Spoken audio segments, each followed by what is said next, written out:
Hello everyone, today we read and comment on the second chapter of the first book of von Clausewitz, Vom Kriege.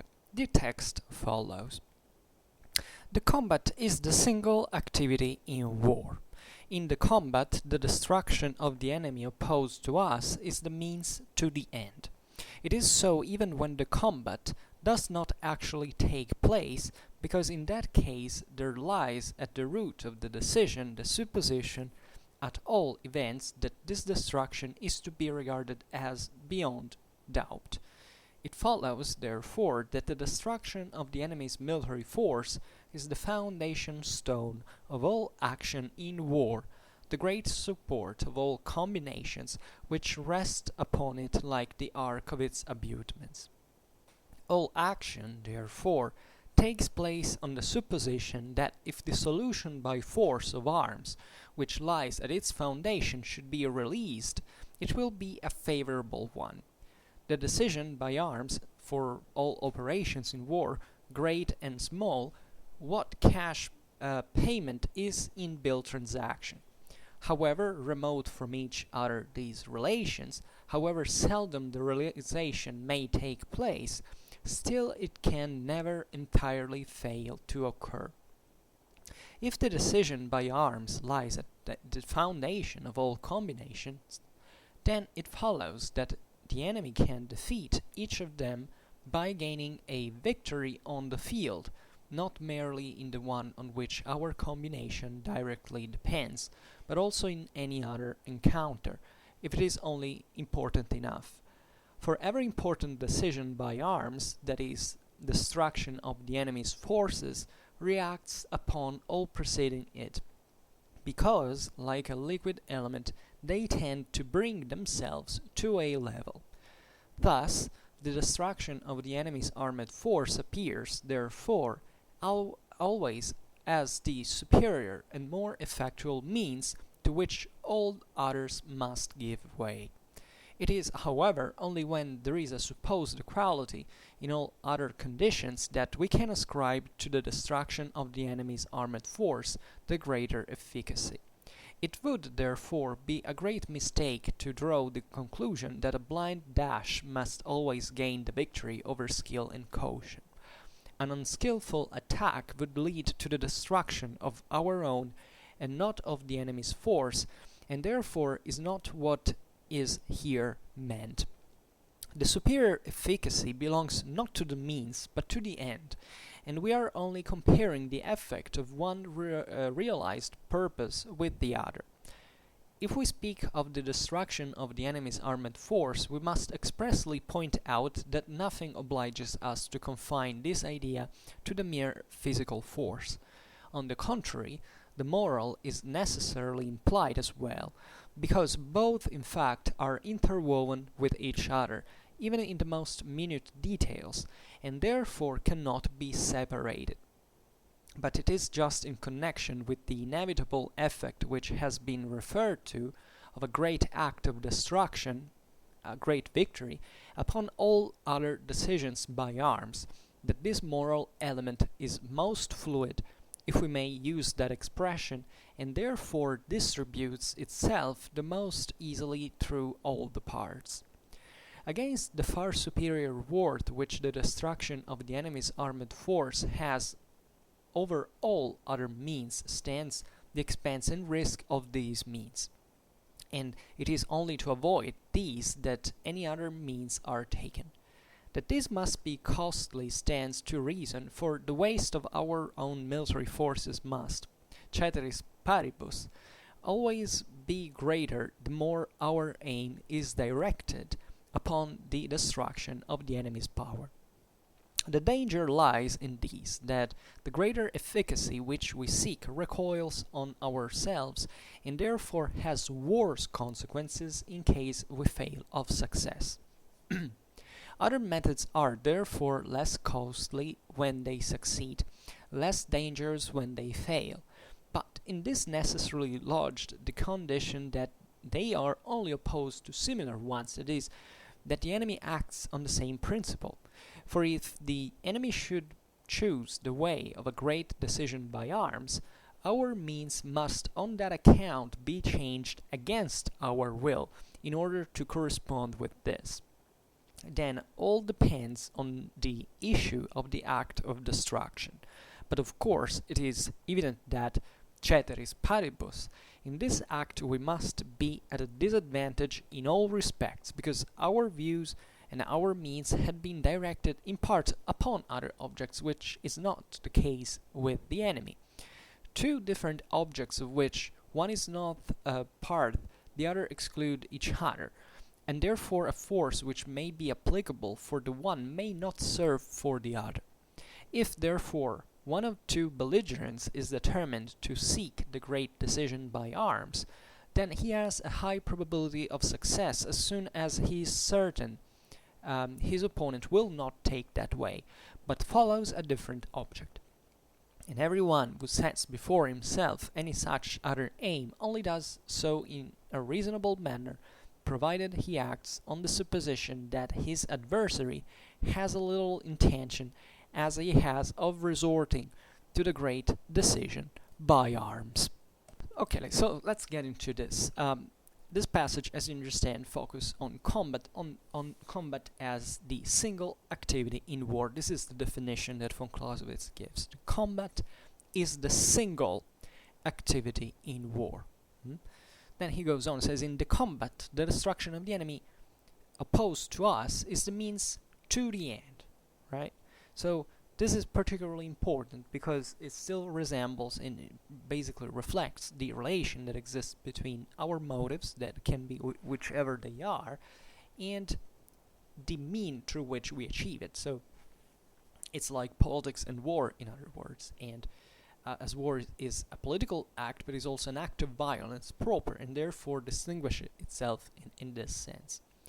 Then he goes on and says, it is so even when the combat does not actually take place, because in that case there lies at the root of the decision the supposition that at all events that this destruction is to be regarded as beyond doubt.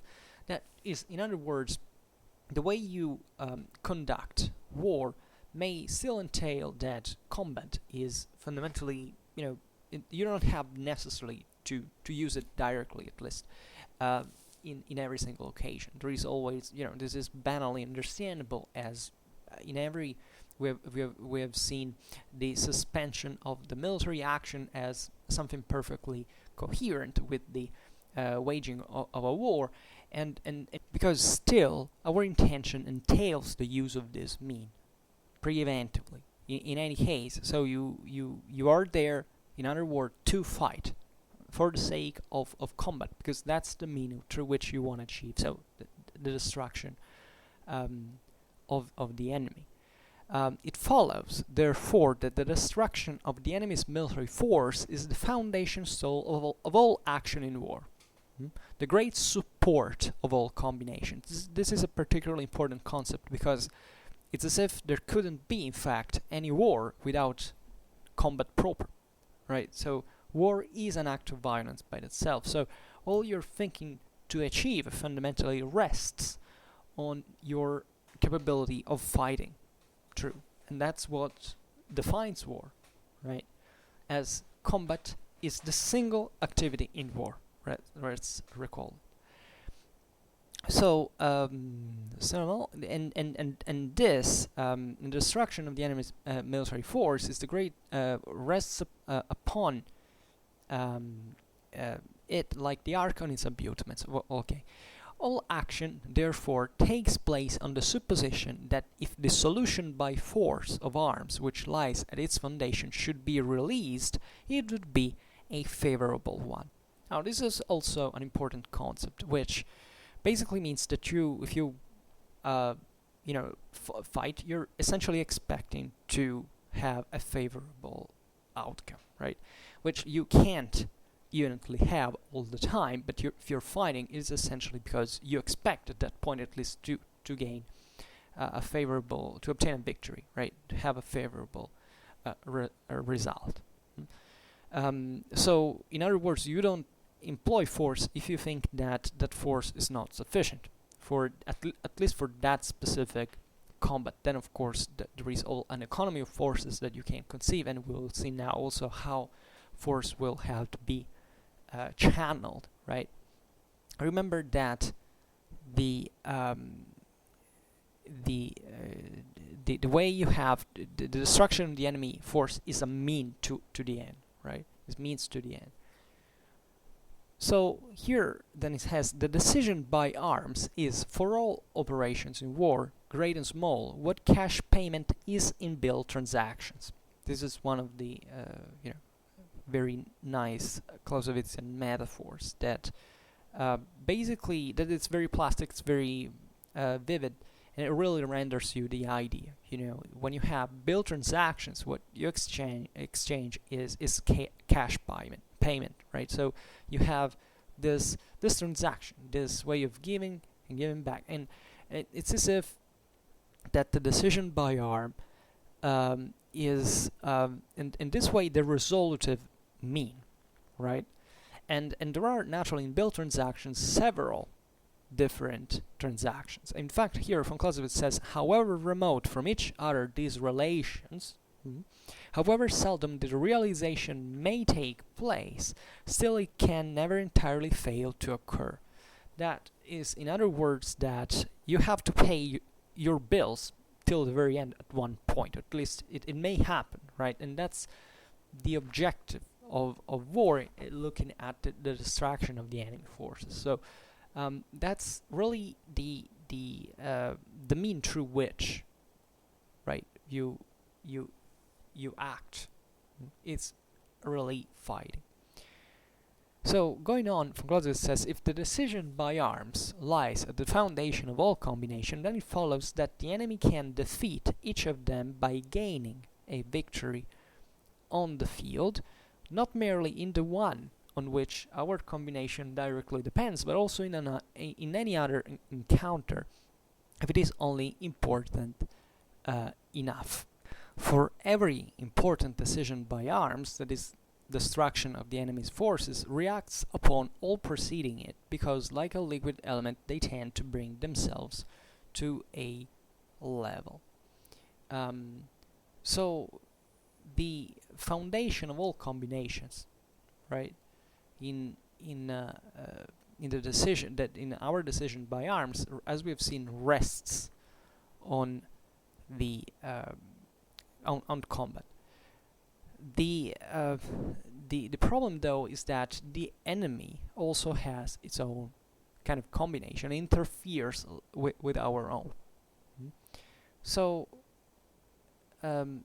there is always this lower reciprocity, for which the enemy also has not is not a passive object for which you just make all this fantastic plan and you can act upon it like a passive element that doesn't strike back. It not only he strikes back, but he also does it on the base of its own combinations, and these combinations naturally bring to combat when both sides are, willing to, or sometimes you can even bottle someone into a situation like that, but still it has an effect on you.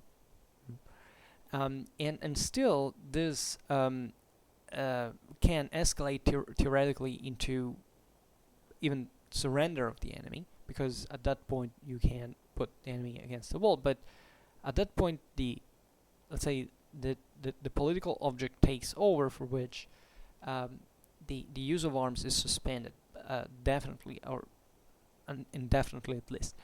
And this is different because in here you have a sort of leveling factor. Here it compares it to the liquid element that that has here honestly I don't know how to interpret it correctly. I don't understand whether the idea is that in here there are certain combinations that kind of crashing against each other kind of level each other at one point after the clash, for which if one guy wins, it has fundamentally leveled the situation. But I think the best explanation in here is that the enemy always tends to say to close the gap of asymmetry that war at that point is proposing. That is to say, that you commit, he commits himself, and also you commit yourself same way, hopefully in the way that best suits the combat, right, for you, because you want to reach that settlement passing through destruction of the enemy.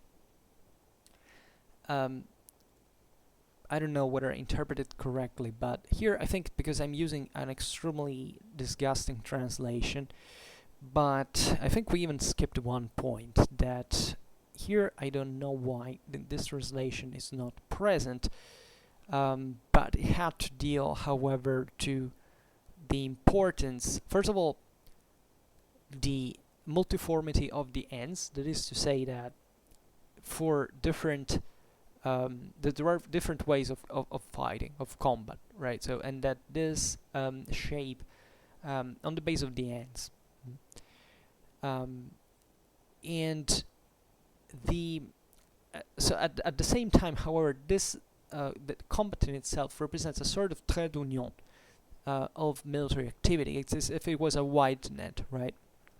That facilitates the way the exam can be taken into consideration, because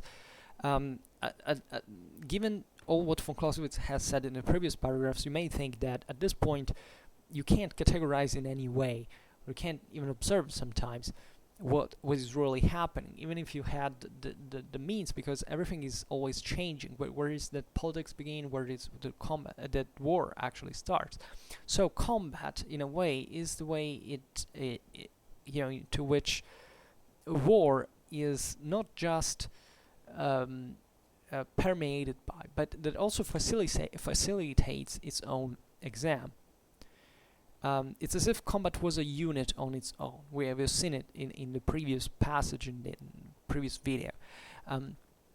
This has to do with the capability of representing every single action, even if, as von Clausewitz was saying, even if you don't get into combat, still that's where basically in war everything rests in terms of planning, combination, because you go out there to exercise violence through those particular means that you have chosen, and that is the the way you can destroy the enemy to reach your goal.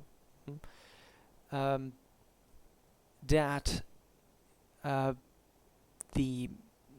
is also the importance in here that the destruction of the enemy forces has, like, one of the aims that can be persecuted in war, in that we henceforth von Clausewitz has not considered in its relative importance, I mean relatively to the other objects of war, right? So naturally, in every particular case, the importance of the destruction of the enemy forces will depend on the basis of circumstances. But when we talk about in general, still he has left this value as indeterminate, and in this passage what he's doing is basically coming back once again to consider the importance of destruction of the enemy forces that it rightfully has, right? So that's really the important side of the story. So this is my interpretation of this specific paragraph. That otherwise, I'm sure if you can't come with a better explanation with this last passage, from the combat is single activity of war to still can never entirely fail to occur. Yeah. Excuse me. No, this one. If the decision by arms lies up to, they tend to bring themselves to a level, right? Because that's how I was interpreting it, at least. So, concluding this part, he writes, thus the destruction of the enemy's armed force appears, therefore, always as the superior and more effectual means to which all others must give way. So, this is kind of an elected means, right? The destruction of the enemy's forces that in this sense brings combat into play, because it's, even if you don't actually fight, and that we've seen it, still you have to pose a threat through that at least presents the possibility of happening, so that every other operation, however, is still directed at the destruction of the enemy's armed force. Then he goes on and says, it is, however, only when there is a supposed equality in all other conditions that we can ascribe to the destruction of the enemy's armed force the greater efficacy. So in other words, here it's all the he's talking about all the factors that can influence the waging of war in itself. That is to say that your objective, even in war, could be, as we've seen, especially in the previous video, could not be necessarily your first objective, right? I mean, it's still, at the end of the day, what you're hoping for is that the enemy forces disappear, but you can maybe go pass around it in some ways to obtain a greater results. So to make it more, make it clearer, there can be and there are continuously some factors that intervene even in your ability to delivering violence, to delivering your own use of force, right? But and this have an influence on let's say the straightforwardness of your action. That is to say, let's just make an example: a pitched battle. Pitched battles, if you take especially many historical contexts, or most historical contexts actually, are always kind of rare battles, right? And still, the majority of warfare is always fought basically by lesser actions, but not only, but also through the suspension of the action, which is never completely motionless, it's never completely aimless. But in this sense can win. We've seen in the previous video how, for example, how time is important. I mean, to put a threat in a certain condition, to block an enemy, to put the enemy into a corner, can be, even without fighting, the cause of destruction of the enemy forces, right? So there can be, so in other words, if there are other conditions that do not prevent you from annihilating the enemy directly, why not trying it even with combat, right? But we will see now that things are a bit more complicated, because there is a reciprocity also into this, for which you have to value the means and the ends in different ways. Then Clausewitz goes on and says, it would therefore be a great mistake to draw the conclusion that a blind dash must always gain the victory over skill and caution. And this is what we just said. There are situations in which you can't just go straight at the enemy. It doesn't matter how well equipped you are, how best trained you are, how orderly you are, etc. Still, there could be some, and so to search for the big battle, right? Still, there can be skill and caution that can prevail, not just even on this address, in the sense that there are other options for you, but also the enemy can, say, make scorched land strategy, for example, and even subtract himself from the fight. Von Clausewitz says, an unskillful attack would lead to the destruction of our own and not of the enemy's force, and therefore is not what is here meant, which is obvious. And here he reveals, this phrase is particularly meaningful. He makes the superior efficacy belongs not to the means, but to the end, and we are only comparing the effect of one realized purpose with the other. That is to say, what really matters in war is not having this is very brutally approximated, it's not to have the greater force, that you can deliver only one shot, that it's so overwhelming. Obviously, and hopefully, if you are capable of delivering that force, why not? But most of the times, it's also very costly. So what you have to identify to be more effective is the end in itself. That is, what is really that you want to achieve, and that's the great question that you pose yourself even when you use the military instrument. That is to say, you don't really fight just for the taste of it. You have an objective. Basically, you have someone standing in your way, and you recur to the use of force to get rid of whoever stays between you and that particular objective. So here, in many ways, it's the same thing. You can knock that guy out face to face, but still that could be less important and let's say less effective, and sometimes even counterproductive. So in every of these units, as we have defined them for combat, you have to understand that there are different means that correspond to really the end, and identifying the end here is particularly important. It's not a matter of force in our words, it's a matter of intelligence. That is to say, how can I inflict the enemy the blow that can knock him out? And as we know, that can happen even politically speaking, right? So that's how multifaceted it is, but in combat proper, that is in war proper, that can also happen. There can be other means that still entail combat, because now we're talking specifically about it, but that can be very, very different.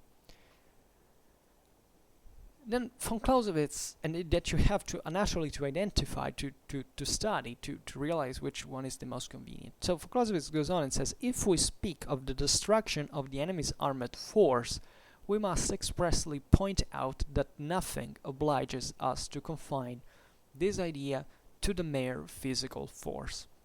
This is also particularly important. This is a fairly bunch of phrases now that await us, but they're nevertheless very significant, because here another fundamental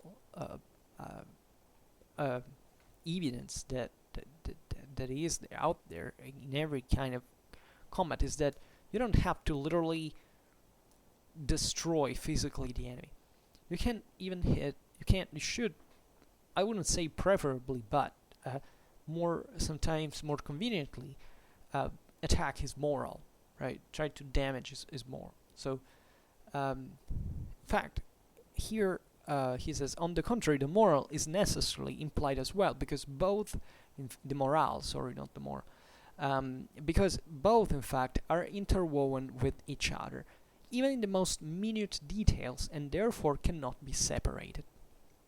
So here he adds something new. Not just morale is implied in the situation, but the physical force and moral force are interwoven with each other, even in the most minute details, right? So they cannot be separated. This is important because it's as if you had different levels of potentials you can play on. You can just annihilate but brute force, but even in that case, you have a moral effect on the enemy, as well as yourself, by the way, because it also, largely plays on your own morale. How you annihilate the enemy. It's pretty easy to blow lots of people up if they cannot defend themselves and can't go on and on. So sensibly destroying the enemy's armored, the armored, the moral forces of the enemy. Let's put it this way. Before and fueling your own, right? These elements cannot be separated in any way. That is to say, you can't conceive war if you pretend just to destroy physically or just to destroy morally. It's still going to happen. These factors are still going to play one with the other.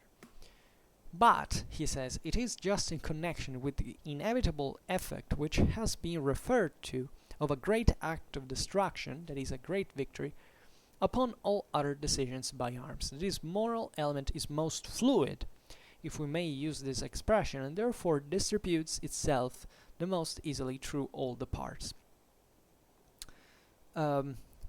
This is also very significant because here we have that a consideration about the let's say more the greater fluidity, simply as he puts it, of the moral element. And as we will see more in detail, the great victory, so that you can achieve on the enemy, that is also the great act of destruction that is upon all other decisions by arms what hits moral the highest. That is to say that, of course, you can even wear out the enemy through a war of attrition, but still the heavy blow that with one shot causes this wide amount of destruction is definitely more effective, and it has a greater impact through the moral channel on all the parts of the enemy's forces. This is example that you can think about, I don't know, the rate of fire. Like, it makes a lot of difference if you shoot 20 let's assume you have a minute time span and you have 20 soldiers that shoot at the enemy. Well, theory and practice say that if you shoot make every one of your 20 soldiers shoot one bullet at once, and you make them shoot those bullets one every 3 seconds, so that you you cover the full minute. Well, let's assume you all of these shots actually hit, and they deliver the same damage to the enemy. Doesn't matter where the shot. Let's assume there is a cent% hit and damage. Irrealistic, but let's assume it.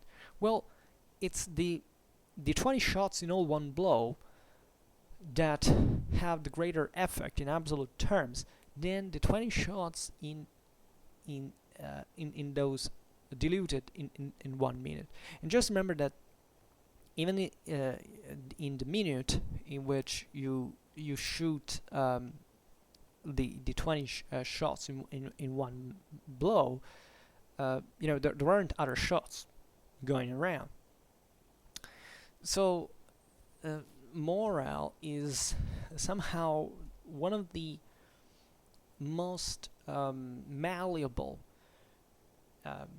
elements that constitute the enemy's forces, someone's forces in general. So it's also the one that contains in itself this, I would say, of course, one objective in war is to attack the moral forces, but here we're essentially reflecting on the fact on how this propagates on all the other elements, right?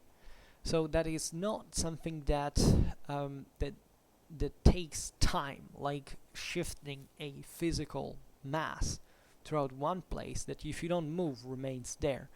Morale is this leading force, if you want, that goes beyond what you also have in strength, and that in physical strength, and that permeates that same physical strength, so that if you take that out, you can take large parts of the enemy forces away, because they remain soulless, right? To make it kind of poetic, but that's the concept. Then Clausewitz goes on, says, against the far superior worth which the destruction of the enemy's armed force has over all other means stands the expense and risk of these means, and it is only to avoid these that any other means are taken. So this is particularly important as well, dramatically important actually. So destroying the enemy's forces, we have seen, has this far superior worth that puts it in relative terms the most important object. So the importance that the destruction of the enemy armored force has stands in the expense and the risk of this means. And it's interesting here because it kind of gets flipped logically, but because it's only to avoid these that any other means are taken.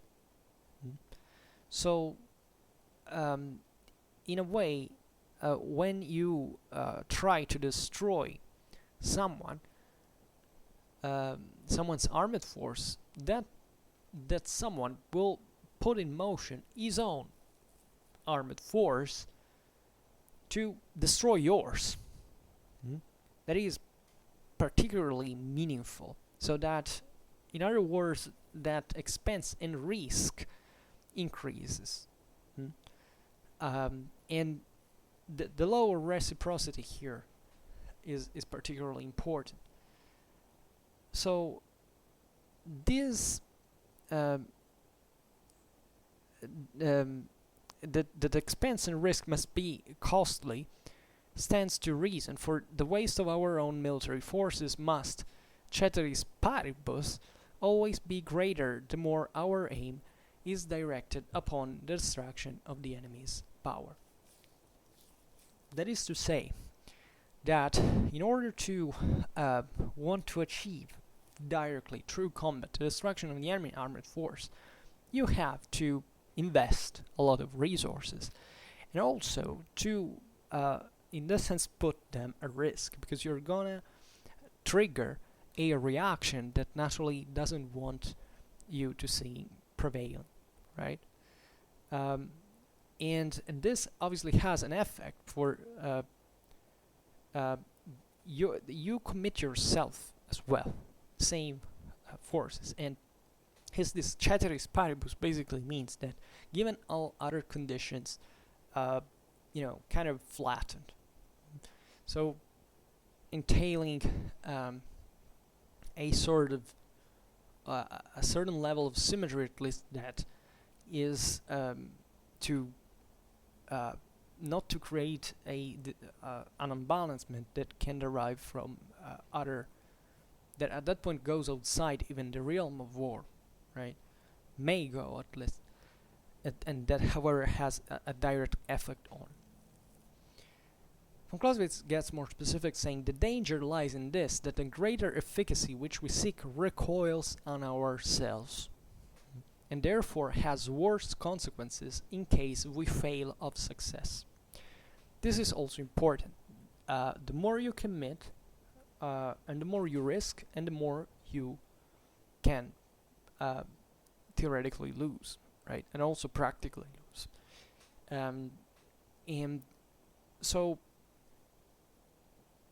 the destruction of the enemy armored forces is a quite ambitious objective that commits also equally your own.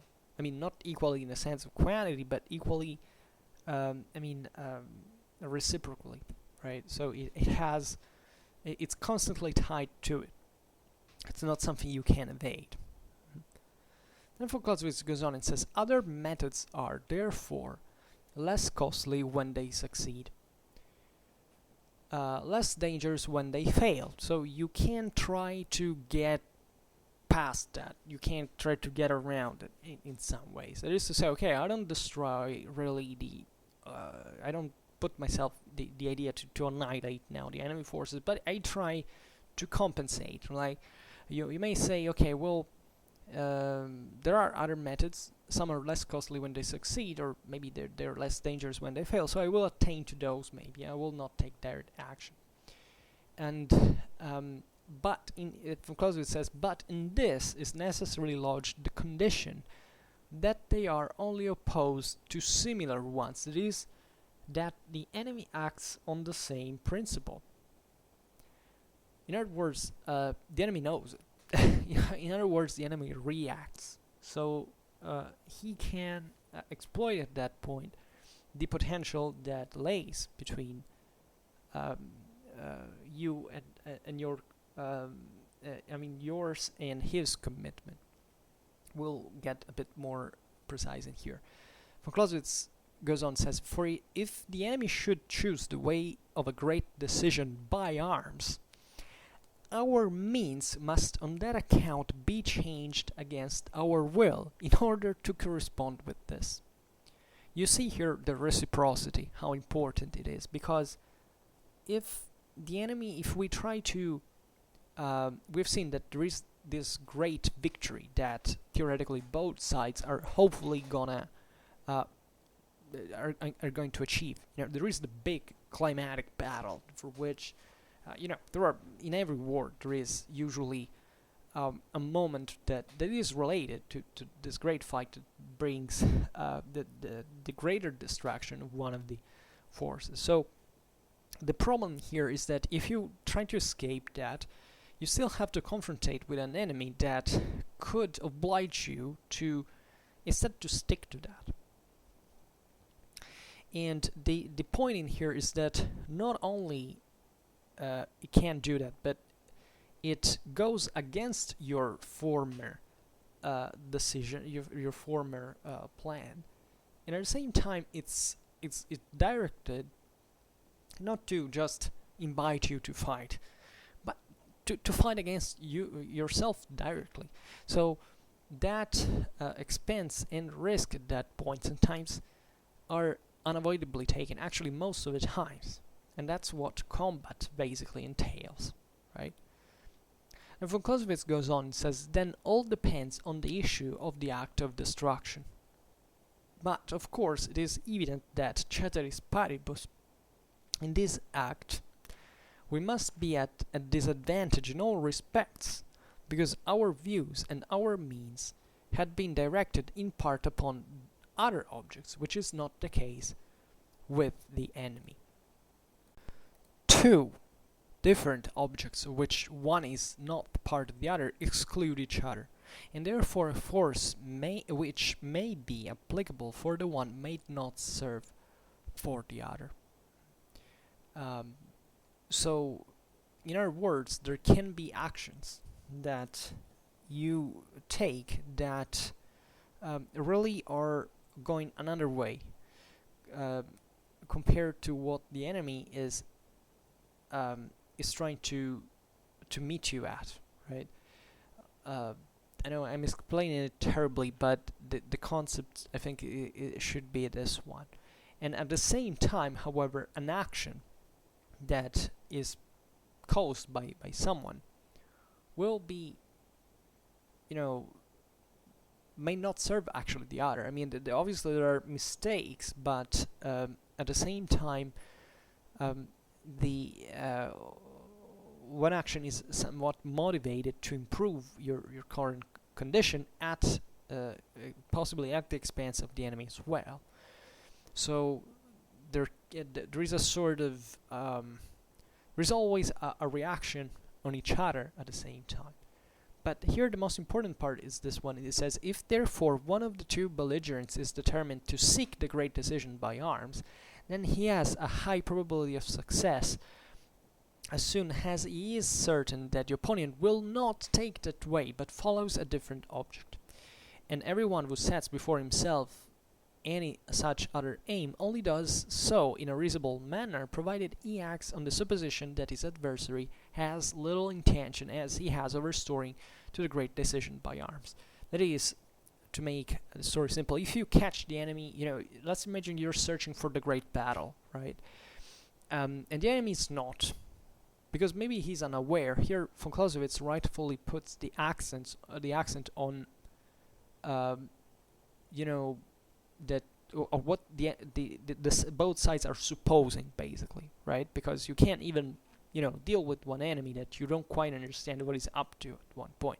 Think about the Battle of Teutoburg Forest. The Romans weren't given a damn about the Western Germans. They were subjugated. Their main concern was the Marcomannic Confederation. So they basically got caught by surprise, because instead the West Germans at that point were searching for the great battle. Well, of course they managed in that sense to kind of keep it secret, to lure the Romans into an ambush. And it's a brilliant example, because you realize that the Romans were seeking for something else. They were also not committing their physical and moral strengths in the same way the Germans were doing in that particular context, or at least they were doing it, yes, but in another direction. And that tells you also, that's a brilliant historical example, because it tells you how important it is, this kind of diversion of intents, and obviously also your know-how about your awareness about, I mean, not your know-how, but your awareness about the present conditions, the present factors. So at the same time, so here there is this reciprocity, this converse perspective. First of all, let's finish about the fact of the great battle. First of all, if you commit yourself into a great battle, you're at least believing that there is a high probability of success, because we have seen before that the great battle that has this natural object of achieve the great victory, hence the great destruction of the enemy forces, but also is the one for which you have invested the most, right, in terms of actual cost, but also in of actual expense, but also in risk.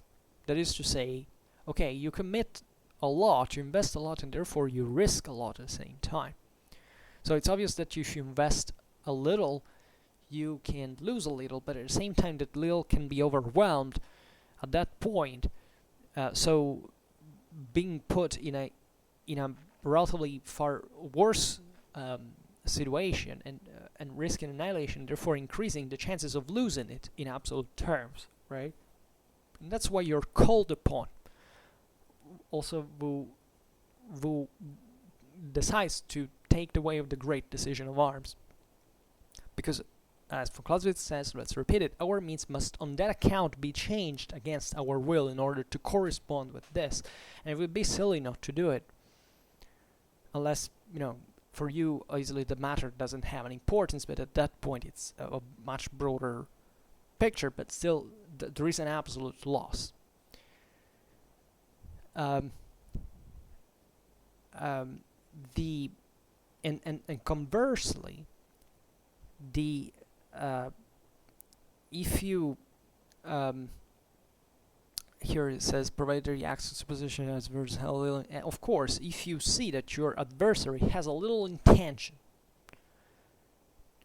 to resort to great decision by arms, well, that's a moment to hit. In other words, when you see that your adversary is so, he's not really convinced about what to do, well, that's very good, a very good moment on average where to act, because the commitment at that point that you have is greater and can give you a greater edge, because you invest more. Obviously this has to do, it's relative as you understand, depending on how big that enemy is, right? In the case, we made the example before with the Battle of Teutoburg Forest. Well, in that case, the Romans obviously were not very happy for what happened, but it's not that they had much to regret in that sense to having lost Germany, because of course they had lost somewhat, but still in the broader balance of their empire, maybe losing it was even a favorable thing at the end of the day. But for the Germans it was of radical importance, because obviously that equated to reacquire their freedom to keep on to be relatively independent from Rome, and therefore to live the way they did. And obviously that was political, cultural, whatever you want to call it. They had those specific interests. But you see in this sense that the commitment of the German in that case was far superior, both in forces, because sometimes we say, oh well, the Battle of Teutoburg Forest is as if the Germans massacred all the Romans without the Germans. The Battle of Teutoburg Forest suffered enormous losses, and for them, those losses were important as well. So even if the broader goal was achieved to divert basically the Roman the Roman dominion from their lands, they had committed themselves a lot, right? And they had risked a lot consequently. So not just investing, but also, if they had lost, they would have suffered in proportion much more than what the Romans eventually suffered by having lost those 3 legions. And this is really meaningful. And this is what creates, and it's fascinating as a view, because it creates this different potential, not just on the base of the commitment that is definitely important, that von Clausewitz is underlying, but also, and I would say more importantly, on the end. I mean, on the real direction in which you employ your forces. And that's where combat also is instrumental, because combat is something that effectively is not abstract, right? It's something that happens, that has its own mechanisms, that takes place in a time and in a space, and therefore achieving, setting your goals at that point in every literal direction is a way to even to measure your commitments and your ends. And that tells you also how war is diverse and varying in degrees, because politics always acts upon it. Therefore, what you obtain at the end of the day is what you partially decided, in the sense that you have your own goals, you have also your own awareness, your own knowledge, and you have to cope with one enemy that also has its own. And that's why also, historically speaking, warfare is so important in terms of culturally speaking, because it really opens your mind to the perspectives of someone else that obviously you hate, you would like to kill and all, but that at the same time shows you a different commitment, a different perspective that is also crucial to defeat him at the end of the day. So that you have to know your enemy in order to also understand and to foresee what his movements are, what his commitment is. And in fact, some of the grossest underestimates that are done, historically speaking, are exactly on the base of the commitment. Like, I like the example of the Romans and the Germans. In that case, in the first century, at the beginning of the first century, if you take that world, the Romans thought they had conquered the world. They weren't upset. They thought the gods were with them, that they had allowed them to conquer the world. There was nobody who could oppose them. The Germans were just like a third world population that nobody actually gave much about, in terms of, back in the day they had been kind of fearsome because they had migrated them, but hey, Caesar had defeated them so easily. Germany was conquered in a few years. Nobody thought this wild primitive population could be so. But the Romans, in that sense, underestimated the German perspective. They thought they could trust them because they had lost sight of the nature of this population, and that's something you cannot do. Of course, they weren't up to that point literally the enemies, but they had conquered their own country, so they were at least as occupiers, they had a strategical concern to keep these lands under control. So that's particularly meaningful, because the defeat is not just a mechanical thing that happens because you have that particular given force, even the moral force. In this passage we've looked at it. It's not really about even the means. I mean, the Germans in the first century AD were they were still fighting with clubs, and they had barely entered in the Iron Age at that point. Nevertheless, they managed to put the enemy in a condition of inferiority in an ambush by that specific. Also were they were extremely capable.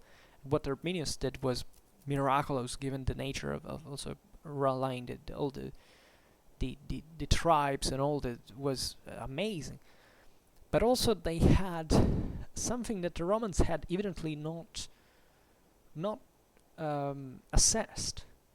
So that, of course, of course, there is a lot of criticism in terms of, Varus was kind of incompetent or all this stuff, but at the same time, there is evidently a broader underestimation of in that case that the Romans had made. And so I think these are valuable perspectives because they tell you how actually complicated war is, and how it doesn't just take to say, okay, well, I'm strong both morally and physically, and therefore I can meet any enemy. No, because the enemy is fighting on dimensions that you could have not even ever conceived. And obviously, from a strictly historical point of view, it's obvious that who wages war normally knows how it works. Just like look at the Romans back in the day, and that's all the more. So that's not just an estimation of yourself, but still sometimes even a cultural limit to understand. Obviously, the Romans eventually understood the Germans, and partly they had kind of already grasped their particular character, their particular nature, their worldview, their sense, the fact that they didn't feel absolutely inferior to the Romans. So war happens at is fought also literally at levels that you may not. In these passages we have seen how many factors come into play, right? And how even other and how unexpectable sometimes they are. Not even just unexpected, but unexpectable sometimes. Or at least fortuitously expectable, so something that you can't really scientifically comprehend. And and there is always this reaction and counter-reaction, for which you may still not be interested into fighting that war, but you can be brought into it exactly because your willingness to remain peaceful actually brings you not to take it puts you in a kind of an unfavorable situation, because you may not be ready, you may not be so, and that comes in combat as well. You may be taking actions that in their they have in spotted an objective, but that do not take into consideration the broader commitment that the enemy may have. So the great battle, the great decision that has to bring effectively to the destruction of the enemy forces may be just like a great whirlwind into which you're dragged by force, and that you have theoretically obviously to be ready for. So that many wars were fought, and this is particularly evident where you start getting this far greater asymmetry than the usual, even given that war is always asymmetric, for which you realize that certain countries, are not prepared to a war, for example, and therefore what they effectively behave on the field, it's not because that they're less motivated or maybe they're worse, they're less combative or something like that, warlike, but simply because there can be situations that have not been taken into consideration primarily from a political point of view and not from a strictly military one. So this is, in my opinion, dramatically meaningful, especially in a realistic historical perspective, because it seems to me that certain prejudices, even towards recent conflicts, are grounded, especially from stupid nationalistic perspectives, on the base that if you belong to a country, you have to have those intrinsic qualities for which you're doomed either to lose, of course, or maybe destined to win, just because you are that country. And any person who have even a superficial understanding of military history knows perfectly that this has nothing to do with reality, that there is nothing like a preset condition for which you can say. In fact, the greatest military disasters actually occur in those cases where there is a gross, not even overestimation of your own forces, but the total incomprehension of what you have around. I mean, believing this simplistic and dichotomic myths for which just take to be that for that country and fighting for that country that makes you deserve victory. That's where that country gets regularly annihilated because it still hasn't gotten what the whole thing is about. It's a great problem because it also has to do with the construction of a civic culture, a civic education, a democratic culture, and even especially a political, more broadly meant, and military one. That's why you can't be a good citizen, nor a good soldier, probably, or maybe you can be a good soldier, but just because you're trained and disciplined, but you can't be a good citizen if you don't have a solid understanding of history, of politics, and war historically meant, that is studying military history, so that you can even be a good soldier, but you're basically thrown in the mid grinder into the great annihilation, in the great defeat, simply because you can't have courage. Every human has a courage, but history showed us blatantly that courage is never enough to win a war. It doesn't matter what you have in your soul, in your mind, in your spirit as a soldier in the field. What really matters is what the politicians decided, what the higher command really decided. That's really what makes the difference. And you're just, the last chain of the, and yeah. So this is so important. That's why the end is more important than the means, as von Clausewitz says, because the end also tells you how the means have to be employed, and therefore you have to calibrate on it, and always being aware that in order to destroy the enemy forces, you can't just think of getting out there against the enemy, you will be annihilated, because most likely you will lose an enormous amount of forces that you could have at least spared. So even if you don't want to make a relative